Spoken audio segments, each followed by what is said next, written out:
Spoštovani monsignor Janez Pucelj, spoštovani gospod Janko Krištof, spoštovani gospod Lenart Rihar, dragi rojaki, dragi romarji. Naj bo najprej zahvala namenjena Rafaelovi družbi in izseljenskim duhovnikom, ki pri Višarski Materi Božji že 32 let zbirajo Slovence iz Slovenije, zamejstva in iz sveta. Tudi sama nisem prvič tukaj, na romanju treh Slovenij. Mnogokrat zaidem sem gor. Tu se počutim doma. Nič nenavadnega, če pomislim, da se ni vse začelo pred dobrimi 30 leti, ampak da so naši ljudje že mnogo prej hodili sem gor. Tu je duhovnik Lambert Erlich skupaj z mladimi že pred skoraj 100 leti sanjal Višarsko Slovenijo. Slovenijo, ki bi bila svobodna, odprta in samostojna.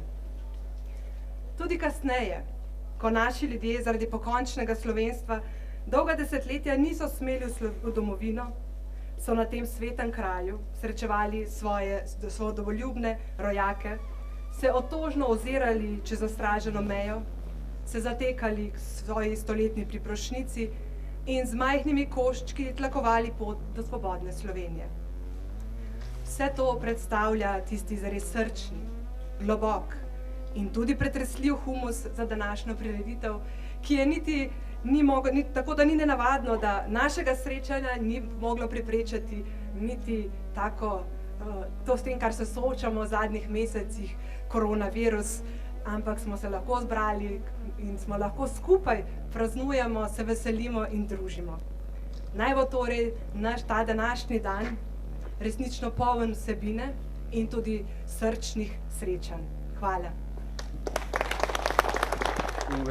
Veliko veselje nam je, da letos za predavatelja tukaj pozdravljamo duhovnika, župnika na več farah, dekana, kulturnega poustvarjalca in predsednika Krščanske kulturne zveze, magistra Janka Krištofa.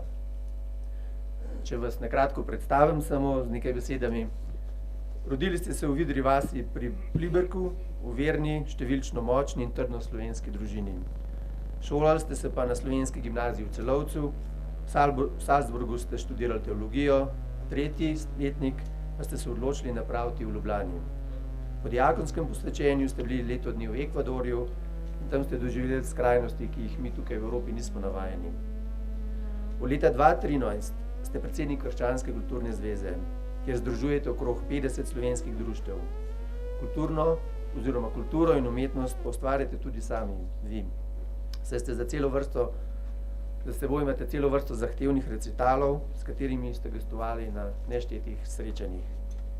In pa še 3 bistvenih črt vaše osebnosti ne smemo pozabiti.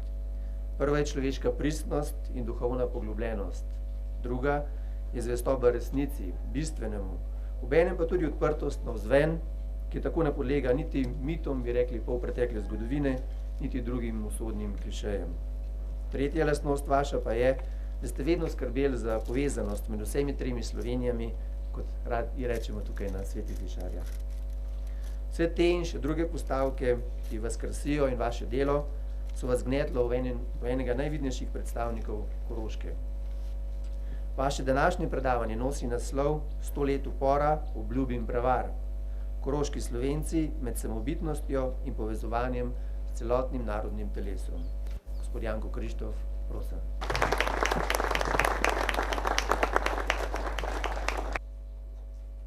Dovolite mi, da se kar ob začetku najprej zahvalim tudi organizatorjem tega poletnega srečanja 3 Slovenij, torej Rafaelovi družbi,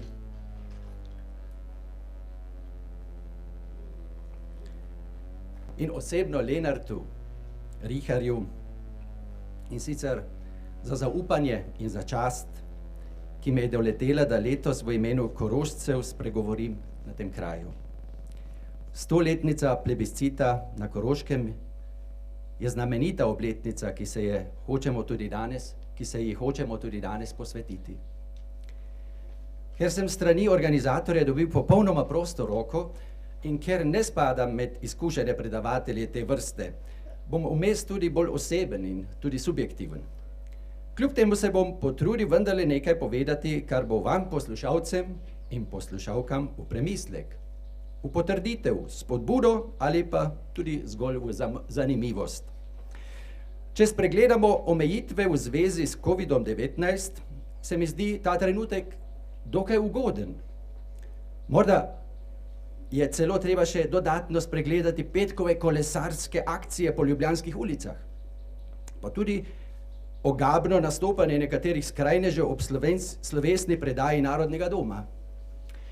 Mene je v zadnjem času vendarle navdajalo veliko veselje. Naj vam nanizam nekaj vzrokov mojega tako dobrega razpoloženja. Na Koroškem smo letos dobili slovenskega škofa Jožefa Markeca. S tem dogodkom se je nekaj zgodilo, o čemer doslej niti sanjati nismo prav upali. Čeprav je bil moj skrivni favorit, si tega v resnici nisem pričakoval. Ko pa je bil imenovan, je med nami koroškimi Slovenci bilo neizmerno veselje. In to veselje še ostaja. Naše veselje je bilo tem večje, ko smo videli, s kakšno dobro voljo je bil sprejet v celotni koroški in avstrijski javnosti. Ljudje so ga poznali že prej kot ravnatelja dušno-pastirskega urada in še bolj kot socialno mislečega in angažiranega direktorja Koroške Karitas. Pa tudi njegov preprost in prijazen nastop ob začetku je odprl srca koroških vernikov. Ko sem bil strani nemških medijev vprašan, sem dejal, da se bo s tem imenovanjem lahko tudi pokazalo, da koroški Slovenci ne ogrožamo Koroške, temveč da ji dajemo svoj večvrednostni pečat. Oba z Lenartom sva se zelo potrudila, da bi bil naš škof Jožef danes med nami. Vendar nama to konec koncev ni uspelo. Seveda njegovo imenovanje se je moglo zgoditi le na ozadju nekaterih drugih ugodnih okoliščin.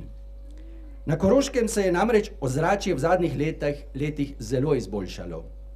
Čeprav je ostal med nami tudi nek grenek priokus gnilega kompromisa, se je dogovor o dvojezičnih napisih in njegova hitra izpeljava med nas zapisal kot pozitiven dogodek.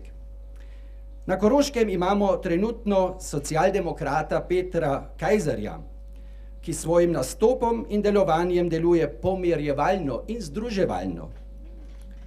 Redno spregovori nekaj besed v slovenskem jeziku in odkrito kaže simpatijo do nas Slovencev. Za nas na Koroškem to nekaj čisto nenavadnega. Če pomislimo na politično ozračje preteklih desetletij in na izrazito protislovensko usmerjene politike vseh teh 3 večjih strank, moramo priznati, da tako prijetnega in ugodnega ozračja še ni bilo. Ne bom trdil, da je s tem vse v redu. Tudi ne, da se moramo Slovenci na Koroškem sedaj nasloniti nazaj in prenehati s svojimi zahtevami. Je pa sedaj dokaj ugoden trenutek, da si drznemo še to ali ono doslej prikrito željo tudi na glas izpovedati. In nekateri to tudi že delajo. Naprimer, Olga Foglauer, ki je kot koroška Slovenka prevzela vodstvo Zelenih na Koroškem in kot taka bila izvoljena v avstrijski parlament. Tudi to je eden od vzrokov mojega veselja in zadovoljstva v tem trenutku. Svojo politično energijo je veliko prispevala, da je v koalicijsko pogodbo bila zapisana marsikatera zahteva naše narodne skupnosti in zaupamo, da bo tudi uresničena.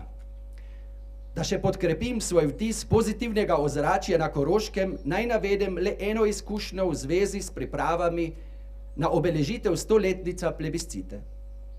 Imel sem zamisel, da bi se 10. oktobra zbrali slovenski zbori in pevske skupine na Novem trgu v Celovcu in da bi tam zapeli nekaj slovenskih pesmi ter mimoidočim postregli z vinom in pogačo ter tako celotni koroški javnosti pokazali: mi smo tu, mi želimo še nadalje živeti na tem kraju kot Slovenci in pridite in skupaj z nami oblikujte prihodnost dežele Koroške.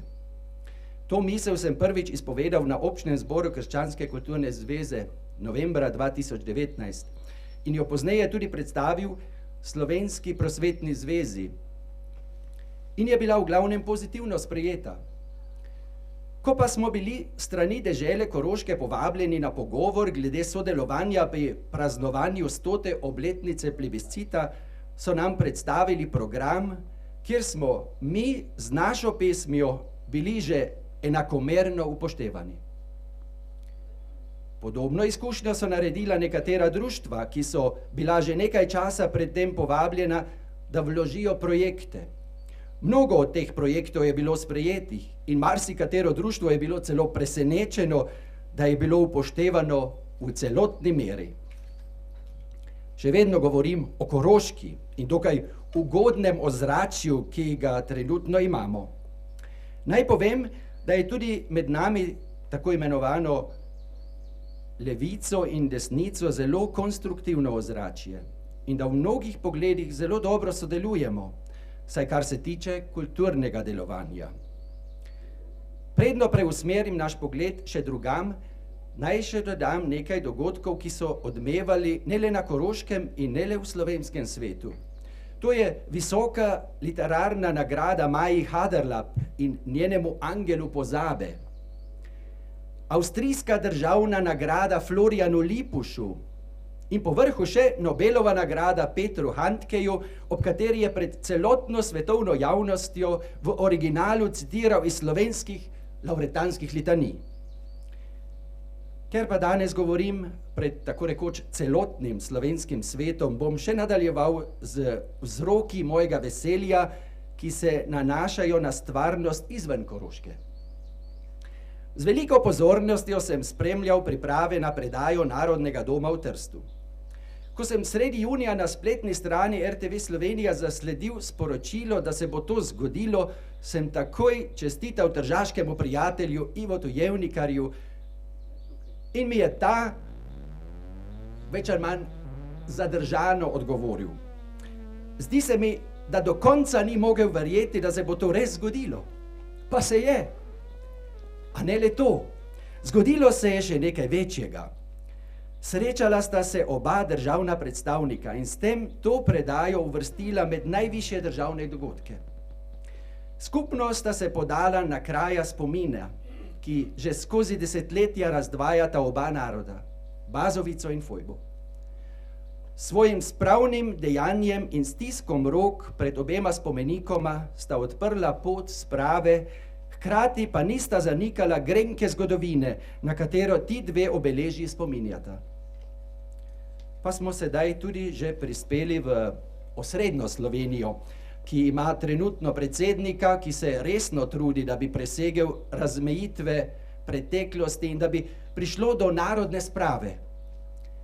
Prav res si je zaslužil posebno pohvalo in zahvalo, ki jo je v imenu mnogih Slovencev izrazil Jože Korinčič v 29. številki družine. Zahvaljuje se mu tako za spravno dejanje v Trstu, kakor za njegov govor pod Macesnovo gorico v Kočevskem Rogu. Tudi za druge javne nastope, ki vsi merijo v pomiritev in spravo. Jaz se mu na tem mestu pridružujem in dodajam še napovedan prihod na Koroško, ko se bo 10. oktobra srečal z avstrijskim državnim predsednikom van der Bellnom in tudi pri nas pustil svoj povezovalni in spravni pečat. Morda mi kot duhovniku ne pristaja, vendar bom tvegal še eno navedbo veselja, ki me v teh zadnjih mesecih navdaja. To pa je presenetljiv politični obrat ob odstopu Marjana Šarca.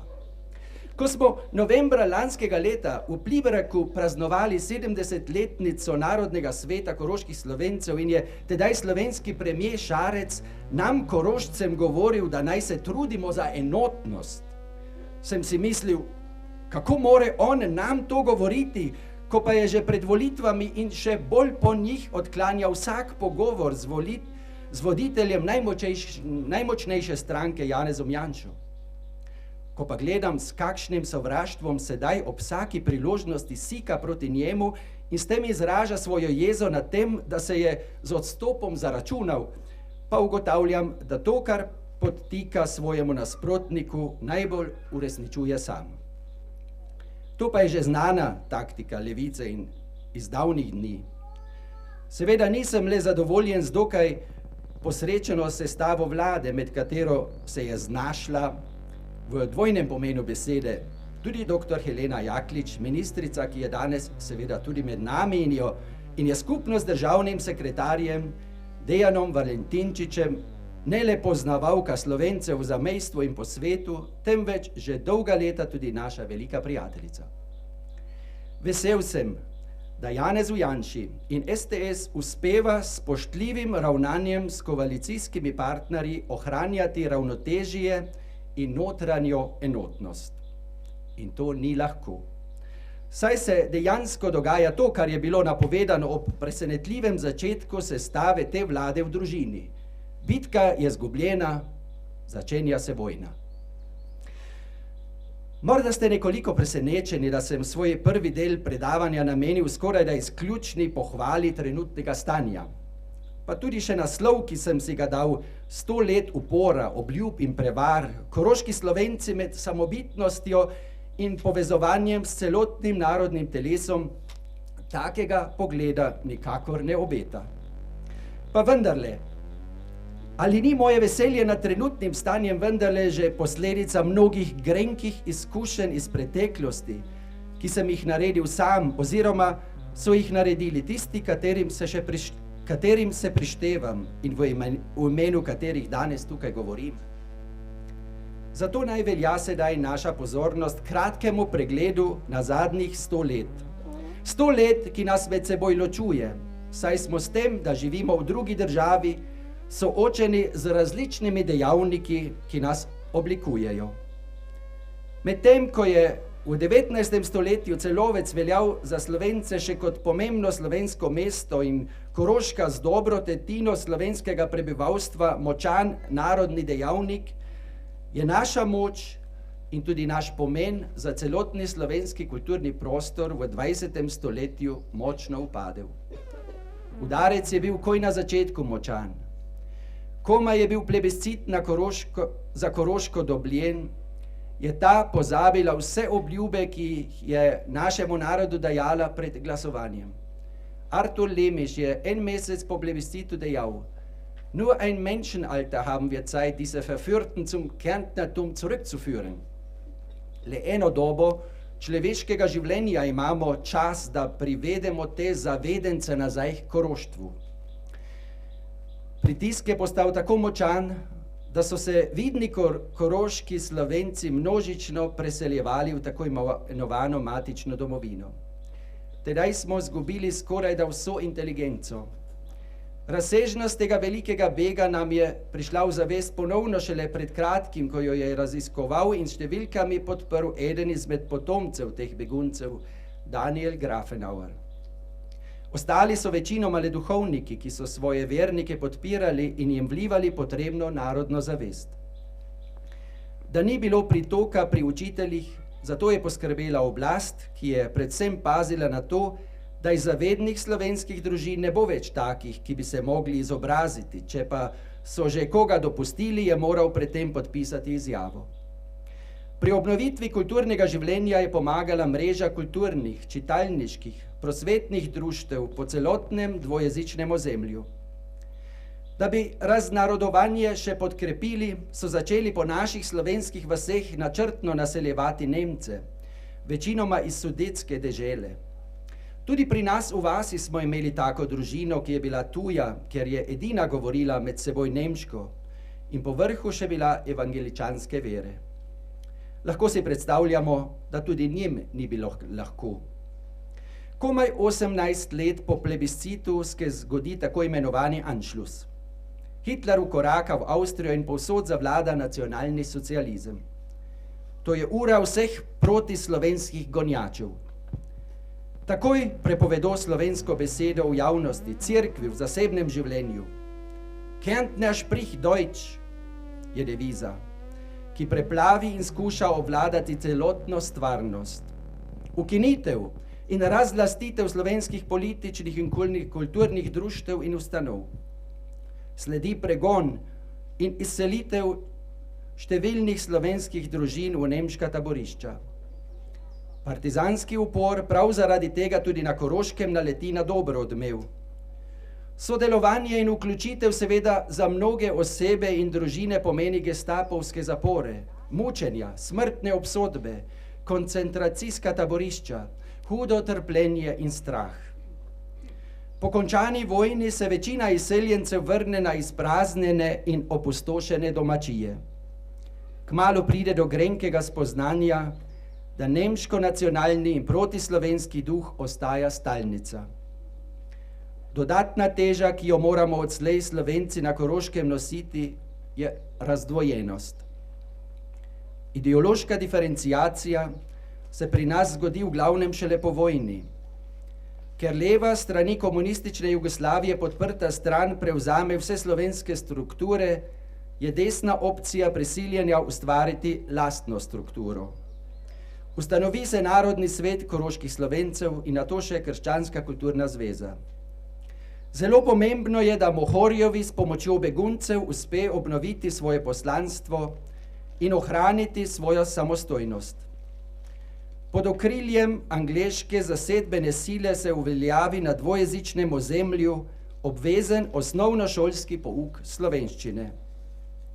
Komaj zasedbene sile odidejo, se nacionalistične sile zopet strnejo in dosežejo, da se obvezno učenje slovenščine ukine in se je namesto tega treba k slovenskemu pouku izrecno prijaviti.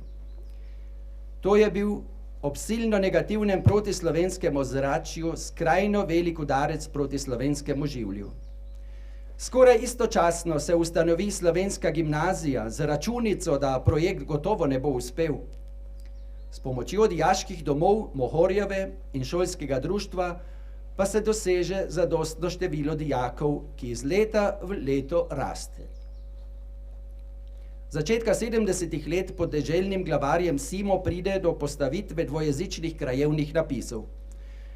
Sledi od Heimatdiensta organizirano podiranje in demontaža. V teh letih se koroški Slovenci zbujamo in raste samozavest. Slovenska gimnazija izoblikuje novo generacijo samozavestnih in borbenih dijakov, študentov, intelektualcev. Sledijo demonstracije po celovških ulicah na Dunaju. Ena izmed oblik je ponovno demonstrativno postavljanje dvojezičnih napisov. V deželi je močna napetost, ozračje nasilja. Samozavest med nami je rasla, stalno pa smo izgubljali zaledje. Pritisk je bil na vseh ravneh in mnogi so zavestno ali nezavestno klonili. Vloga Heimatdiensta je pri tem absolutno razdiralna. Njegova protislovenska gonja obvladuje vse 3 politične stranke. Naš politični nastop pa je polagoma tudi rodil sadove. Dobili smo Trgovsko akademijo, šolo za gospodarske poklice, otroške vrtce, ljudsko šolo v Celovcu, boljšo medijsko oskrbo, radio, televizijsko oddajo. Za vsako stvar pa smo se morali dolgo boriti in jo izboriti. Veliko uspehov je bilo zaradi privatnih iniciativ, ki so se uveljavile in je politika morala slediti dejstvom. Tu pa je tudi vloga cerkve. Ko je v deželi najbolj napeto, se na Koroškem zgodi sinoda. To je leta 1972. Česar ne zmorejo drugje, uspe tukaj. Sinodalni sklepi upoštevajo slovenščino kot enakovreden jezik in ji dajo vidno mesto.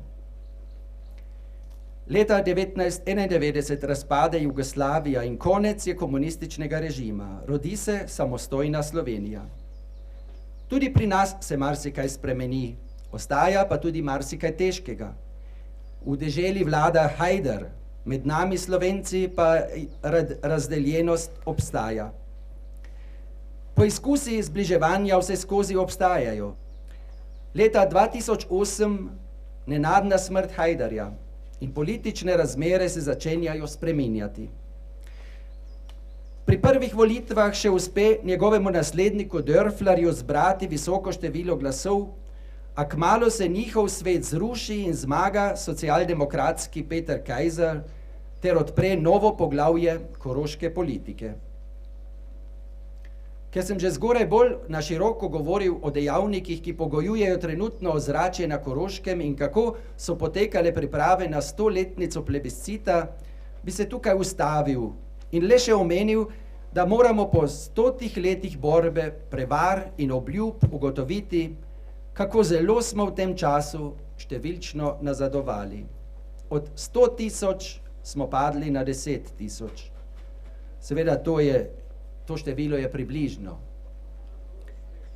Po tem čim bolj kratkem orisu 100-letne zgodovine koroških Slovencev bi rad sedaj svojim avtobiografskim pristopom še podčrtal pomen povezovanja 3 Slovenij in prikazal, kako sem sam del vseh 3. To bom storil po eni strani s pogledom na svoje korenine in na sorodstvene zveze, po drugi strani pa tudi s potekom mojega življenja. Moje sorodstvo. Po očetovi strani imam sorodnike v Sloveniji in po svetu. Medtem ko je bila družina očetove mame iz Slovenije, iz Gorenjske, se je en brat mojega deda, Janez, po plebiscitu naselil v Podveljki, drugi Franc pa je pa v Ljubljani. 2 njegovih sinov sta bila med begunci in sta živela v Argentini, eden pa se je nato preselil v Združene države Amerike. Družina moje babice pa je prišla iz Olševka in se je nato naselila na Blatu pri Pliberku.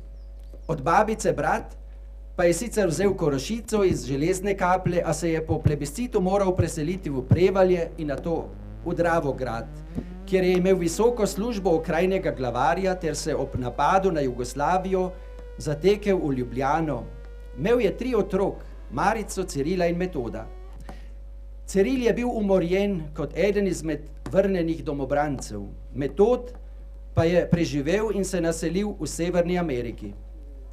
Napisal je knjigo Kdo bo posušil naše solze, v kateri opisuje svojo življenjsko pot, ki ga je vodila od odporniške skupine jugoslovanske vojske, nato partizanov, koncentracijska taborišča na Rabu, gestapovskih zaporov do Auschwitza, Vetrinja in nato še razna avstrijska taborišča za izgnance.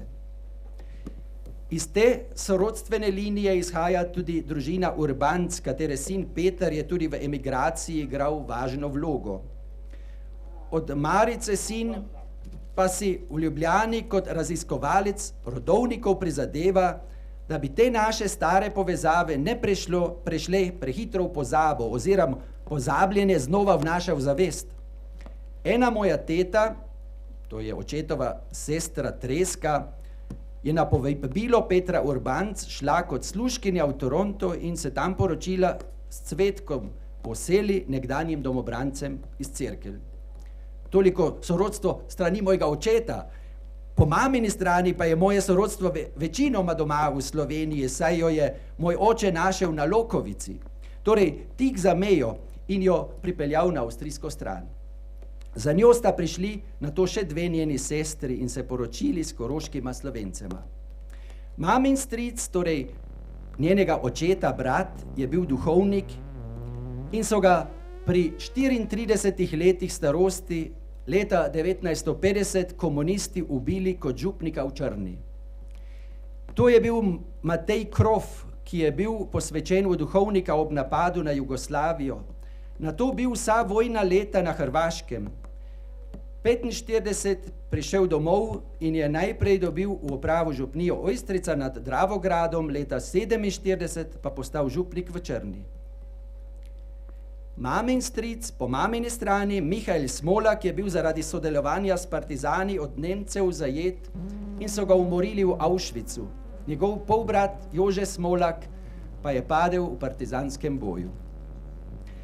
Mama pa je imela tudi mačeho, katere družino so po vojni deportirali v Kočevje in jim kmetijo odvzeli. Njen oče je umrl v Kočevju, družina pa se je razletela. Ena hči je živela v Celovcu, en brat pa je šel v Združene države Amerike. Iz pripovedovanja moje mame je bila v naši družini tudi zavest, da je le malo manjkalo, da bi jim nova oblast namenila isto usodo. Ker so živeli tik ob meji in režimu niso bili naklonjeni, so se jih pač hoteli znebiti.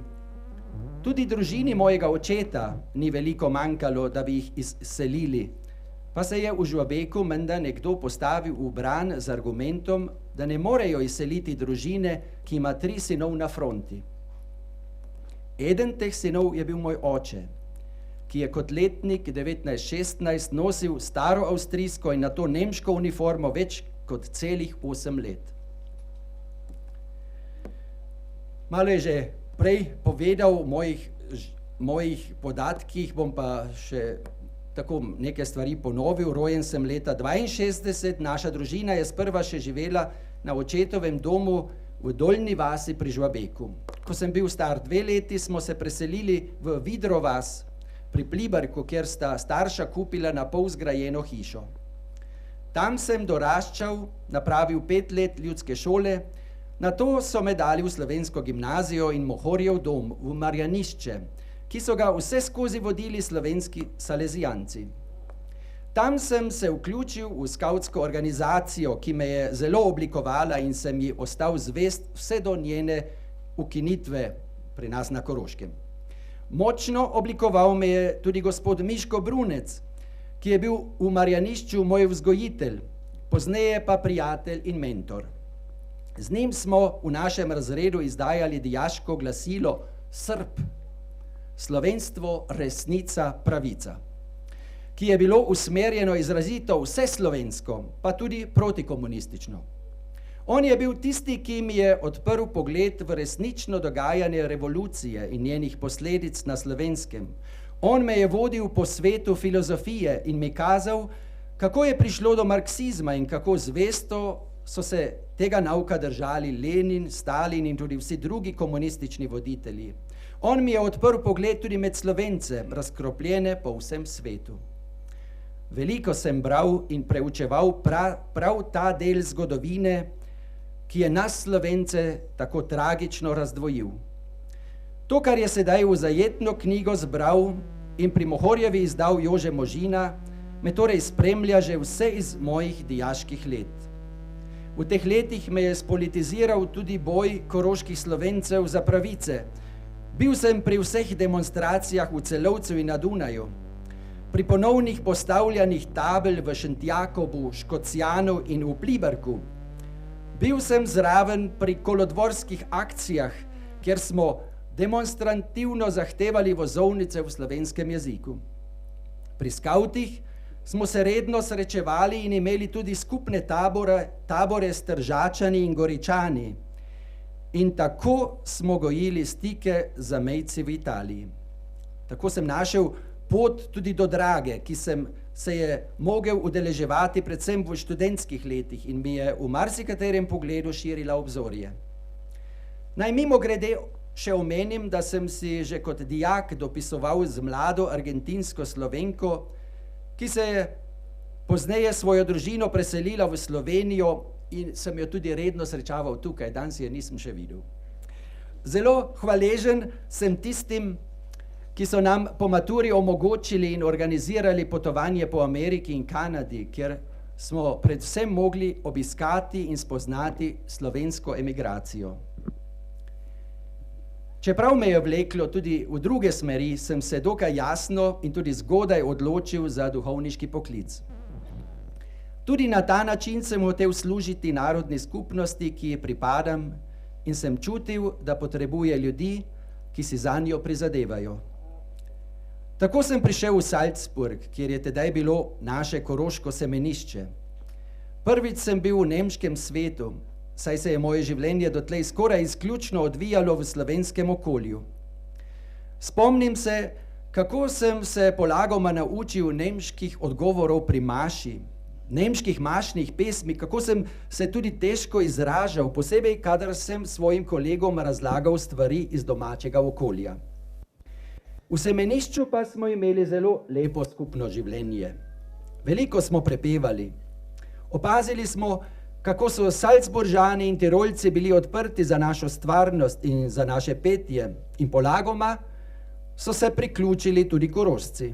Pa tudi mi Slovenci smo se naučili njihovih pesmi in si tako širili obzorje. To znanje in tudi ta izkušnja je bila pozneje dober in zelo koristen temelj za pastoralno delo na dvojezičnem ozemlju. V semenišču pa smo imeli tudi Akademijo slovenskih bogoslovcev, v kateri smo se tedensko srečavali, skupaj obhajali mašo, se pogovarjali o naših zadevah in si tako ostrili čut za našo koroško in slovensko stvarnost. V 3. letu smo bili razposlani v tako imenovano eksterno leto, ki naj nam bi pomagalo še enkrat preveriti našo odločitev. Najti smo si morali drugo študijsko mesto in stanovali smo zasebno. Šlo je tudi za neko izkušnjo samostojnosti. Tako sem jaz smel preživeti 1 leto v Ljubljani.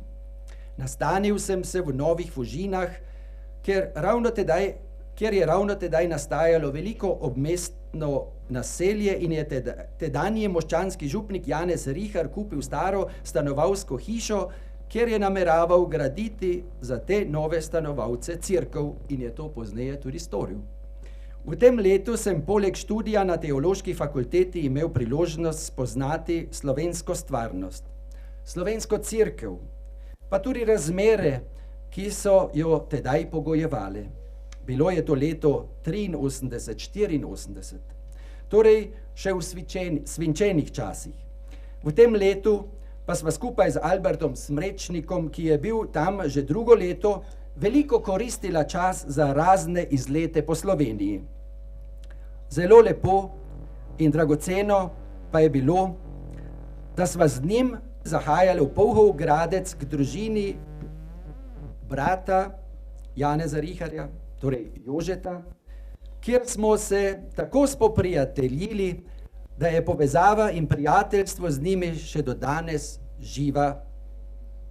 Koliko nedeljskih popoldnevov smo skupaj preživeli, se pogovarjali in tudi veliko skupno prepevali. To leto je hitro minilo in vrnil sem se v Salzburg ter tam nadaljeval študij. Ker sem se potem kmalu odločil za leto prakse v Ekvadorju, sem svoj študij oblikoval zelo usmerjeno in ga v dobrem času zaključil. S posredovanjem Jožeta Markeca, ki je bil nekaj let pred menoj tam kot diakon pri nekem dunajskem duhovniku na praksi, sem torej tudi jaz ubral to pot, ki me je zelo obogatila. Doživeti cerkev med ubogimi. v popolnoma drugačni družbi, doživeti cerkev kot pracirkev, saj smo ob gradnji bambusovih kapelic hkrati gradili cerkveno občestvo in čisto preprosti ljudje, ki postavijo svoje življenjske moči in najskromnejša sredstva v službo cerkvene skupnosti. Hkrati pa seveda tudi izkušnja podkupljivosti, nezanesljivosti, nezanimanja in nasprotovanja, izkušnja fanatičnih evangeličanskih sektašev, mačizma, razgrajenosti družin, kriminala, brezpravnosti. Kako lepo je potem bilo, ko sem se vrnil in še preostale mesece pred duhovniškim posvečenjem mogel preživeti z nekom, ki je imel podobne izkušnje in ki je vnet dušni pastir.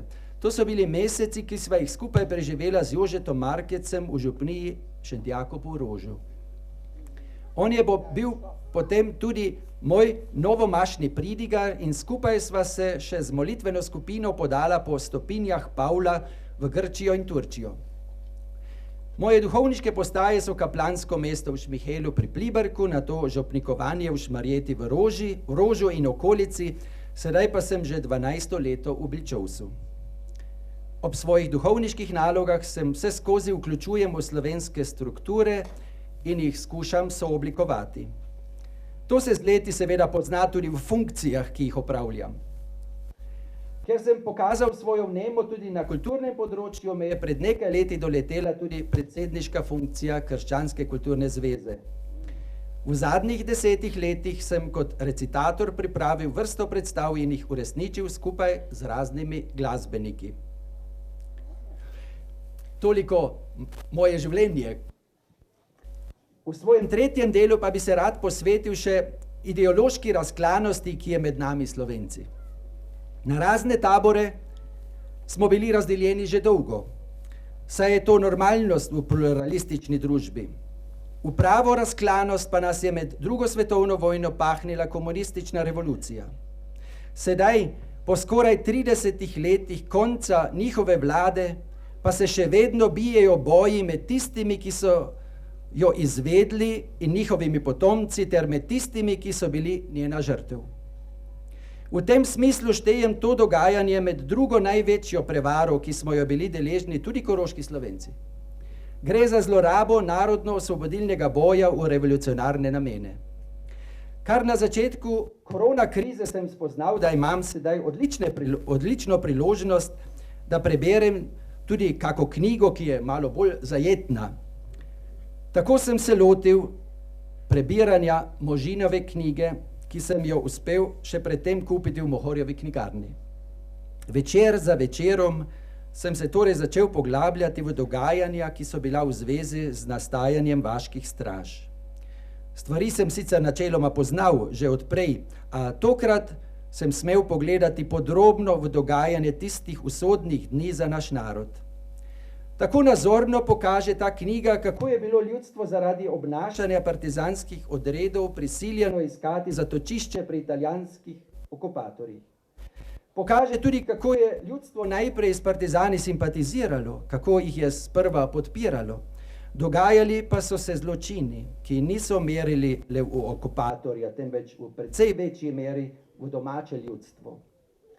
Grozodejstva, pobijanje celotnih družin, strahotna mučenja in umori, zraven pa še taktika provokacije in sledečega umika.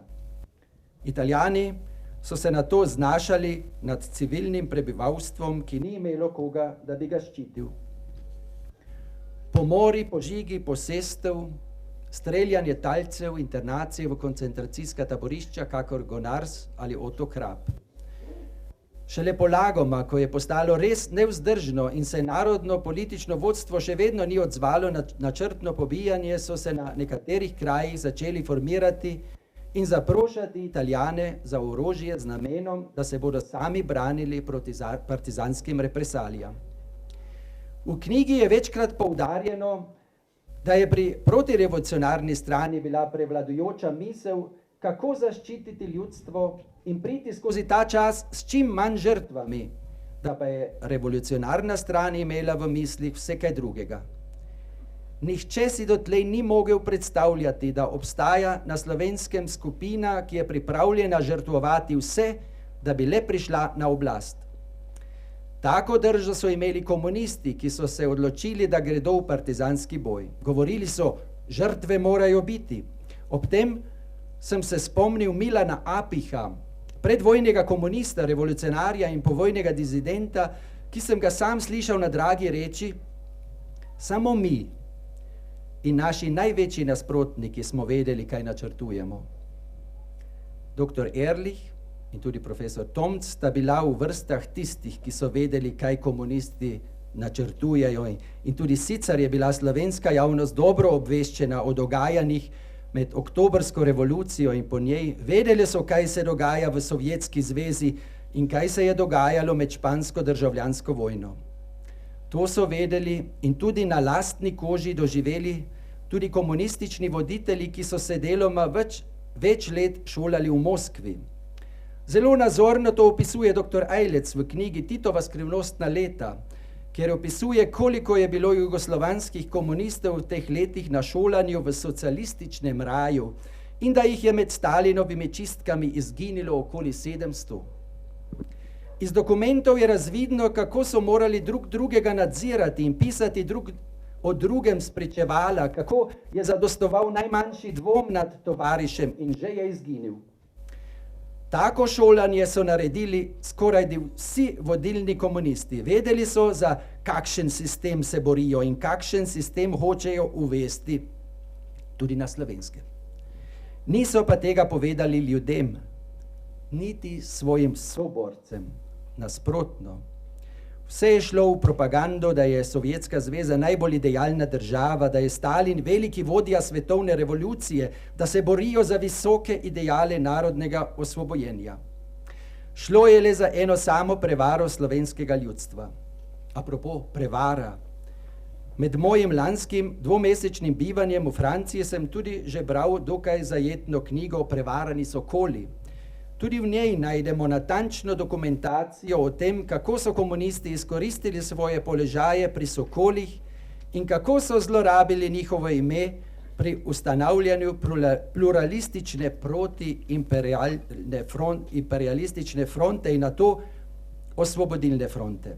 Da so med prevaranimi igrali najbolj klavrno vlogo krščanski socialisti s Kocbekom na čelu, mi ni treba posebej poudarjati. Vrnimo se nazaj k knjigi Slovenski razkol. Moje premišljevanje je šlo v to smer. Če so komunisti z vso silo in vsemi možnimi sredstvi, ki so jim bila na razpolago, delovali ob začetku tako, po zmagi vzeti vajeti v roke in strahovlado skozi desetletja na povsem krut način ohranjati pridobljeno oblast, se sicer po padcu njihovega režima prilagoditi danostim in vendar ne znati obžalovati svojega početja oziroma početja njihovih predhodnikov, ali ni v njih še vedno ista miselnost, ista pripravljenost, ista grožnja za naš narod? Človek se zgrozi, kako še danes govorijo na partizanskih proslavah in kako malo je obžalovanja nad storjenimi zločini. Kako se kljub mnogim objavljenim dokumentom še vedno oklepajo svojih zgodovinskih resnic, čeprav so te že zdavnaj ovržene. Nasprotnikom očitajo revanšizem in revizionizem. Pravilno je dr. Griser Pečarjeva odgovorila na ta očitek, da je serioznemu zgodovinarju nesmiselno očitati revizionizem, saj je to njegova stroka. Kdor na zgodovinskem področju ni pripravljen vključevati novih odkritij, dokazov in spoznanj, niti ne more biti pravi zgodovinar. To je vendar del znanstvenega dela, njegov izvirni posel. Tako ta očitek pade nazaj na tistega, ki ga izusti. Kdor ni pripravljen v svoje razmišljanja sprejemati novih uvidov in spoznanj, ostane na ravni zacementiranega pogleda, ki se ga je nekoč ustvaril. Da ta drža ni v službi le svojih prednikov in somišljenikov, temveč tudi v ohranjanju privilegijev iz preteklosti, je na dlani. Ali je zemlja ploščata, se Primož Lampič sprašuje v letošnji majski številki Slovenskega časa, ko primerja že davno ovržene zgodovinske trditve v slovenskem prostoru s čudaškim društvom, ki da menda še vedno obstaja in zagovarja ploščatost zemlje. Pri tem opozarja na psihološki pojav. Ugotovili so namreč, da imajo, citiram, da imajo ideje, na katere ljudje naletimo najprej prednost pred novostmi. Zaradi očitno konzervativne narave delovanja našega duševnega ustroja se močneje usidrajo. Ko se ljudje soočimo z novimi idejami, ki nasprotujejo starim, zato pogosto ne spremenimo mnenja. Psihologija konfliktno duševno dogajanje ob tem imenuje kognitivna disonanca. Ljudje obet spremembe občutijo kot neprijetnost, kot psihološki stres. V tej stiski poskušamo narediti vse, da bi nasprotujoče si ideje tako ali drugače lahko sobivale. Samodejno poskušamo znova vzpostaviti duševno ravnovesje in ohraniti psihično trdnost in skladnost, da bi lahko delovali v realnem svetu. Redkeje to storimo s sprejemom svežih informacij in spreminjanjem predpostavk, ki so povzročile nasprotje, pogosteje pa s preprostim spregledovanjem novih dejstev zavračamo nastala nasprotja in iščemo podporo pri somišljenikih. Konec citata. Ta sistem deluje, ko znanstvenik Renato Podbersič mlajši odkrije, razišče in objavi, da je škof Rožman rešil več kot 1000 Judom življenje. Ta sistem deluje, ko so na mizi dokazi, kako se je škof Rožman zavzemal pri Italijanih in Nemcih za internirance, zapornike.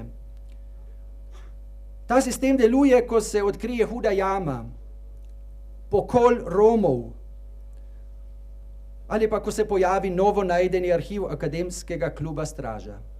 Vsak razsodno premišljujoč človek bi rekel, rad bi spoznal resnico, rad bi poznal resnico v čim večji meri in bi vsako novo odkritje, vsak nov podatek vključil v doslejšnje razmišljanje in v doslejšnje poglede. Mora iti seveda tudi v nasprotno smer. Znati moramo priznati in uvideti napake in zgrešena dejanja tudi pri sebi in pri svojih pristaših. Šele ko to zmoremo, smemo to pričakovati tudi od ljudi, ki so na drugačnih idejnih pozicijah. Nimam tisa, da denimo Renato Podbersič, Grisar Pečarjeva ali Jože Možina tega ne bi zmogli. Nasprotno, pri vseh navedenih najdem kritične misli, tudi na račun protirevolucionarne strani. Ker pa kot zgodovinarji odkrivajo in raziskujejo področja, ki doslej niso bila dovolj osvetljena in prihajajo na dan za revolucionarno staran neprijetna dejstva, se jih potisne preprosto v kot revizionizma ali pa se nanj sploh ne odziva. Enostavno molči in trobi svoje naprej. Vesel sem bil že prej omenjenega članka Primoža Lampič v Slovenskem času še zaradi nečesa drugega. Tudi on nosi v seboj pomislek, ki ga bremeni, ko kritično pristopa k tem narodno-osvobodilna borba. Zato najprej eksplicitno zapiše, da nikakor ne poskušamo zmanjšati deleža pravih domoljubov pri osvoboditvi Slovenije. Mnogi so si prostovoljno in v različnih vojaških enotah ali svojo vsakovrstno diplomatsko, tajno ali civilno dejavnostjo na slovenskem ozemlju v zamejstvu in v tujini po svojih najboljših močeh prizadevali za medvojno in povojno preživetje in osvoboditev slovenskega naroda, ter pri tem niso zavestno in namenoma škodili civilnemu prebivalstvu in vojnim ujetnikom katerekoli od sprtih strani. Prav tako obžalujemo usodo tistih, ki so bili med vojno ali po njej zapeljani ali prisiljeni v nehumana dejanja, ne da bi se mogli brez škode za svoje življenje upreti nespametnim in zlonamernim ukazom. Vesel sem teh besed, pravim, in teh vrstic, saj nekaj podobnega nosim seboj tudi jaz kot koroški Slovenec, če razglabljam in razpravljam o teh zadevah in sem kritičen do narodno-osvobodilnega boja tudi pri nas. Tisti namreč, ki bedijo nad svojo resnico, takoj pridejo z očitkom, da blatim trpljenje svojih rojakov, da se postavljam naproti slovenske pozicije, da tudi jaz zganjam revizionizem. Tako imam tudi sam vedno potrebo, da se predno gremo kritično presojo najprej poklonim vsem, ki so brez ideoloških ozadij šli v borbo proti zločinskemu režimu in pri tem tvegali svoje življenje ter ga mnogi tudi izgubili. Živim sredi potomcev nekdanjih izseljencev, gestapovskih ujetnikov, kacetnikov, partizanov in njihovih sodelavcev. Z njimi se poznamo, družimo, z njimi se danes borimo za obstoj naše narodne skupnosti na Koroškem. In vendar se zavedam, da kritična osvetlitev tega dela naše zgodovine še izostaja. Nočem omaleževati iskrenih namenov in ne zmanjšati njihovega truda, tudi ne postavljati v senco njihovega trpljenja. Zgoraj sem omenil, da na kulturnem področju danes pri nas na Koroškem vlada prijazno sodelovanje in priznavanje zaslug drug drugemu. Ne velja pa to za nekatere, ki kakor v prvih časih po vojni na svojih proslavah glasno trobijo svojo resnico in obsojajo vsak drugačen pogled na polpreteklo zgodovino. Pač v maniri, ki ste je navajeni tudi v Sloveniji in v Italiji strani nositeljev partizanske tradicije. Zdi se, da so prav ti predsednika Republike Slovenije ob spravnem dejanju v fojbi psovali za izdajalca. Ni dvoma. Vsaka ustanova ima pravico do svoje identitete, ki jo svojim delovanjem obnavlja in s praznovanji oživlja. Sposobna pa mora biti tudi kritično pogledati na svoj nastanek, svoje delovanje v preteklosti in hkrati ostajati zvesta svojemu poslanstvu. Slovensko partizanstvo se ni začelo pri nas na Koroškem, temveč na ozemlju današnje Slovenije. Začelo se je tedaj, ko je Nemčija napadla Sovjetsko zvezo in je Stalin dal preko Kominterne ukaz, da se ukine pakt, ki ga je avgusta 1939 sklenil s Hitlerjem. Komunistična partija je tedaj začela organizirati odpor, kar je za njo pomenilo tudi in predvsem komunistično revolucijo. Partizanska borba se je tako razširila preko Karavank in pri nas na Koroškem so se tvorile partizanske celice, ki so jim poveljevali komunisti. To so sami skrbno gledali, da bi jim tudi boj na Koroškem ne ušel iz rok in so s pomočjo svojih komisarjev to tudi strogo nadzorovali. Da na Koroškem še ni prišlo do tako imenovane druge faze revolucije, se imamo zahvaliti predvsem dejstvu, da so se takoj po vojni partizani iz Koroške morali umakniti. So pa seveda v tem duhu tukaj nadaljevali delo. Na Koroškem je partizanski boj seveda imel hude posledice za mnoge, ki so se vanj vključevali in za vse druge, ki so živeli na tem območju. Vsekakor pa so naši ljudje sodelovali predvsem kot odporniki proti krivičnemu in zločinskemu režimu in niso imeli nikakršne misli na revolucijo. To misel pa so imeli njihovi voditelji. Po zmagi partizanske vojske se je v Jugoslaviji uvedel komunistični sistem, ki je za vse nasprotnike komunizma bil strašen. Da so mnoge že pobili takoj v prvih mesecih po svoji zmagi, o tem je bilo že veliko napisanega. Kaj so morali prestajati duhovniki in številni verniki, ki so hoteli ostati zvesti cerkvi, tudi o tem je že veliko napisanega. Da so skoraj vse partizanske enote bile takoj po vojni vključene v to pobijanje in preganjanje, tega pa se še ne zavedamo dovolj. Zato mislim, da bi bilo za Zvezo koroških partizanov zdravilno in potrebno, da se od tega dela svojega boja ali od tega dela boja svojih tovarišev jasno distancira. Tudi bi bilo dobro, če bi se Zveza koroških partizanov distancirala od vsega, kar so njeni posamezniki storili krivice, ali iz osebnega obračunavanja, ali pa že v misli na drugo fazo revolucije. Nekaterim bi bilo tudi dobro, če bi se opravičili tistim, ki jih je partizanski boj potegnil v zlo, čeprav neposredno niso bili udeleženi. Na ta način bi si pridobili novo zaupanje in bi jim lahko verjeli, da so se borili proti krivici, ki se je drugim godila. Danes toliko govorijo o protifašizmu in se na ta način skrivajo za besedo komunizem. S protifašizmom si hočejo pridobiti simpatije, simpatije ljudi. Kdo pa med nami ni proti fašizmu? Proti fašizmu smo katoličani vedno bili, ker je fašizem protiverska ideologija. Prav tako protiverska ideologija kot nacionalni socializem in komunizem. Če pa se danes ohranja ta tradicija, pa bi se moralo danes, ko se že toliko ve, tudi o krivicah in grozodejstvih, ki so jih opravljali komunisti dolga desetletja še po vojni, in marsikje celo še danes, govoriti tudi o tem. Kdor tega ne omeni, mu ne verjamem, da se bori proti krivici. Če si v samici, če te ženejo v smrt, če ti odvzamejo imetje in čast, je to vedno nasilje, ne glede na to, kdo to nasilje povzroča. Sobrat mi je pripovedoval, da je v župniji imel starejšega moža, ki je silno sovražil vse, kar je slovenskega in si je zato hotel pred smrtjo zagotoviti, da pri njegovem pogrebu ne bo nobene slovenske besede. Po njegovi smrti mu je hčerka pripovedovala, da je njen oče kot otrok bil priča, kako so partizani posilili njegovo mamo. Da, tudi pri nas na Koroškem so partizani že med vojno in po njej izvajali neprimerno nasilje, ter pobijali posameznike in družine in si s tem naprtili krivdo.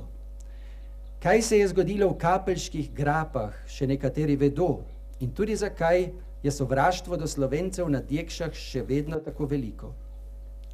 Gospod Aleš Cehnar, župnik v Železni Kapli, je vedel za veliko stvari in je med vojno in po vojni delal za spravo. Pokopaval je žrtve nacistov in žrtve partizanov. On je večkrat pri dekanijskih konferencah zavzdihnil: ko bi vi vedeli, koliko gorja so med in po vojni naši ljudje storili našim ljudem. Molimo za mir, za spravo in odpuščanje. Tudi sam, kadar sem v Ljubljani, grem na Rožmanov grob in tam molim za narodno spravo. Naj svoj delež doprinese tudi to vsakoletno srečanje treh Slovenije na Bišarjah, ki ima svoje korenine v dejavnosti velikega Lamberta Ehrlicha, mučenca. Povezujmo se še naprej vsi, ki pripadamo istemu narodu in ki v Višarski Materi Božji spoznavamo mogočno priprošnico, da bomo še naprej kljubovali vsemu, kar hromi in ustavlja življenjski utrip našega naroda. Hvala za pozornost.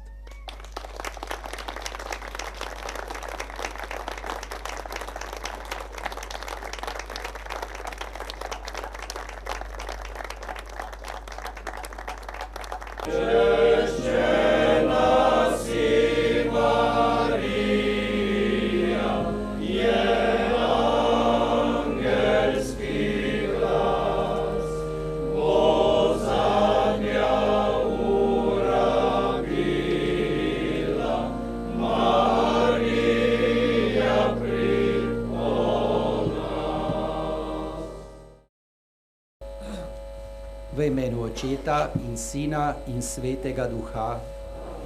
Gospod z vami. Presrčen pozdrav, dragi sestre in bratje, vsi vi, vsem vam, ki ste bili sedaj že pri predavanju. Pozdravljam pevce in vse tiste, ki ste se sedaj pridružili naši skupnosti. Napovedana je bila škofova beseda, pa bo čisto navadna duhovniška o isti stvari. Pred 24 leti je bil v Šentjoštu pokopan gospod Vinko Žakelj, prijatelj Višari in vizionar. Kako bo ta kraj ohranil svoj duhovni pomen tudi v prihodnost za nas? Po pravici mu je pripadal vzdevek višarski duhovnik. Vse svoje delo je zastavil v evangeljsko izobraževanje in oblikovanje, predvsem mladih, da bi jih usposobil za delovanje, za odgovorno in ozaveščeno postavljanje evangeljskih vrednot v življenje. Danes bi temu rekli pričevanje. Vedno je ponavljal, da cerkev in svet potrebuje pokončne krščanske osebnosti. Ni imel le ideje, ki so se zdele takrat mnogim neuresničljive. Vedel je, da je treba načrtno delati, da bi ideje postale odeje, kot je včasih rekel rektor v semenišču Janez Oražem. Zbiral je denar za nakup Erlichovega doma na tem kraju, ki ga v duhu donatorja upravlja Rafaelova družba že 30 let. To je hiša duhovnosti, tematskih srečanj, pogovorov, druženja in informiranja in oblikovanja. Kdo je močna krščanska osebnost? Trmoglavec je gotovo preslabotna kategorija. Še manj nasilnež, ki ruši hiše in palače na glavo nasprotnikov. Krščanska osebnost je človek, ki je zvest svojemu Gospodu v veri in v dejanju. Močna krščanska osebnost zdrži veliko, zelo veliko, tako kakor Gospod. Sveti, sveti, sveti Bog, sej je polno tvoje slave,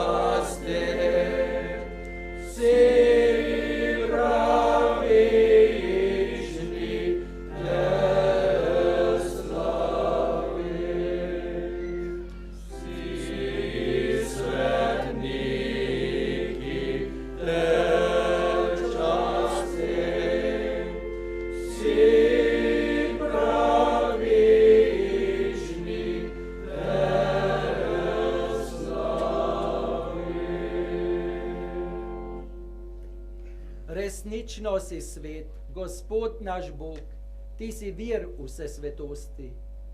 Zato te zbrani na prvi dan v tednu, ko je Kristus vstal od mrtvih, prosimo. Posveti po svojem duhu te darove, da nam postanejo telo in kri našega Gospoda Jezusa Kristusa. Ko je šel prostovoljno utrpljenje, je vzel kruh, se zahvalil, ga razlomil, dal svojim učencem in rekel: Vzemite in jejte od tega vsi, to je moje telo, ki se daje za vas.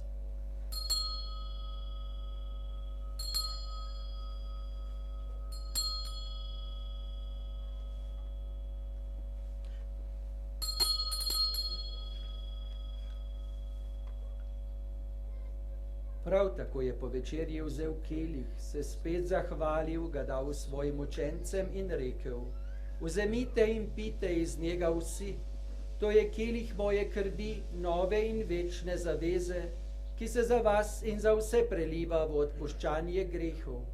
To delajte v moj spomin.